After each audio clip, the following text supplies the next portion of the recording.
High friends, welcome back to my channel. আর এখন কথা হবে তাণ্ডবের যে ফোরকাস্টটা রিলিজ করেছে, যেটা মোটামুটি টিজারই বলা যেতে পারে। তো কেমন লাগলো আমার এই টিজারটা? এটা আজকেই রিলিজ হয়েছে।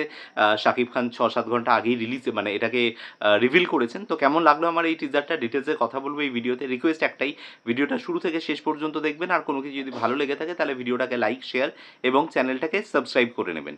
রায়হান রাফি প্রত্যেকবারই কিন্তু কিছু না কিছু একটা নতুন চমক দেওয়ার চেষ্টা করেন এবং এইবার যে বলা যেতে পারে যে ছবিটা আর কি তিনি বানাচ্ছেন তাণ্ডব, সেখানে কিন্তু আমরা সাকিব খানকে একদম একটা নতুন টাইপের একটা জায়গায় দেখতে পাচ্ছি, নতুন ধরনের একটা লুকসেও দেখতে পাচ্ছি। সেখানে কিন্তু তার চুল একদম ছোট ছোট করে কাটা, তাকে মানে একটু কিন্তু মানে একটু বলা যেতে পারে একটু নর্মাল নয়, একটু অ্যাবনর্মাল টাইপের তার বিহেভিয়ার্সগুলো রয়েছে। সেই একেবারে স্ক্রিনের সামনে এসে গিয়ে তার মানে বিভিন্ন ধরনের ইশারা করছেন, এই সমস্ত ব্যাপারগুলো রয়েছেন। কিন্তু যেটা সব থেকে মানে ভালো লেগেছে এই ওভারঅল টিজারের মধ্যে, সেটা হচ্ছে যে ওর ওই মাস্ক আভতারটা আর কি, যেটা একটা বলা যেতে পারে যে একটা বানরের যে মাস্কটা পরে যেভাবে সে ডান্স করছে এবং যেভাবে সে পুরো অ্যাকশন সিকোয়েন্সটাকে মানে পুরোটা আর কি করছে, সেখানে কিন্তু একটু অন্য ধরনের একটা কিন্তু ট্রিটমেন্ট পাওয়া যাচ্ছে। এবং এটা কিন্তু ছবির যে সব থেকে হাইলাইটেড সিন সেটা কিন্তু বোঝা যাচ্ছে, মানে এই অ্যাকশন সিকোয়েন্সটা কিন্তু ছবির সব থেকে হাইলাইটেড পার্ট।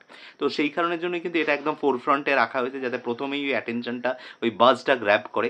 এবং আমি জানি এখানে অনেক কাটাছেড়া শুরু হয়ে যাবে যে এটা তো ওই সিনেমায় দেখেছি, ওটা সেই সিনেমায় দেখেছি। দেখুন, প্রত্যেকেই মানে প্রত্যেক ফিল্ম মেকারই কিন্তু কারোর না কারোর দ্বারা ইনফ্লুয়েন্সড, কারোর না কারোর দ্বারা কোনোভাবে না কোনোভাবে প্রভাবিত। এবং রিসেন্ট টাইমে যে মাস মুভিগুলো রায়হান রাফি বানাচ্ছেন, যে ধরনের ছবি তিনি বানাচ্ছেন, কোথাও না কোথাও আমাদের সাউথের অনেক ছবির থেকে ইন্সপায়ার্ড। এবং সেটা কিন্তু বোঝা যায় প্রিডমিনেন্টলি সেই ধরনের মানে বলা যেতে কালার ট্রিটমেন্ট, সেই ধরনের ব্যাকগ্রাউন্ড স্কোর, সেই ধরনের অ্যাকশন সিকোয়েন্সেস, এইগুলো কিন্তু মানে এটা আছে ইনফ্লুয়েন্স।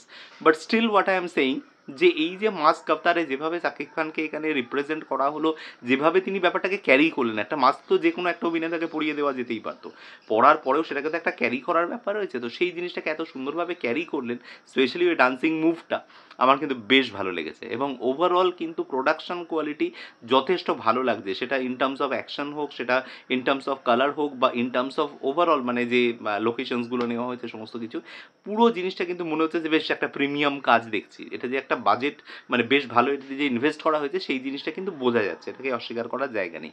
এবং একদম শেষে যেটা জায়া আহসানের যে লুকটা যেভাবে সে সামনে আসছে এবং জায়া যেইভাবে বন্দুকটা তাক করছে সাকিবের দিকে, এটা যে একটা বড় কন্টেস্ট হতে চলেছে। এবং এই মুহূর্তে দাঁড়িয়ে কিন্তু বাংলাদেশের সব থেকে বড় দুটো স্টারের মধ্যে কিন্তু একটা কন্টেস্ট, এটাও যে রায়হান রাফি এর মধ্যে যে বলা যেতে পারে ইনকর্পোরেট করতে পেরেছেন, এই দুজনকে যে সামনাসামনি এনে ফেলতে পেরেছেন, সেটাও কিন্তু একটা যথেষ্ট বলা যেতে পারে একটা প্রশংসার দাবি রাখে।